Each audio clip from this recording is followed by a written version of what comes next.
Hello, I'm in a 2008 Dodge Nitro, and today I'm going to show you how to open the hood. So first, from the driver's side, we'll pop down, and you should see a release lever right here that will pull. That should release the hood safety, so now we can reach up and open it from the front. If there's no connection, this is just super loose, you might need to check behind here on this plastic to make sure all the cables are attached.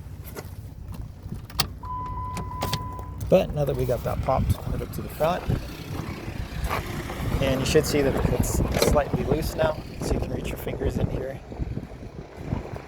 And there's a lever right here. We're going to push the lever and lift.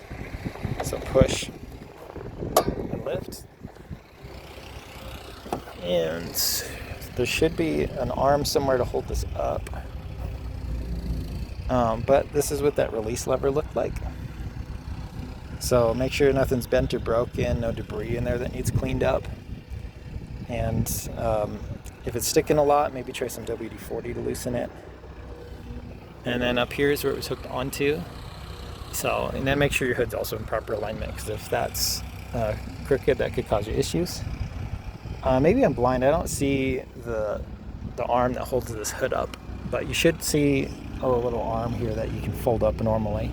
That way you're not having to just sit here holding it. But I hope this was helpful. Hope you have a wonderful day.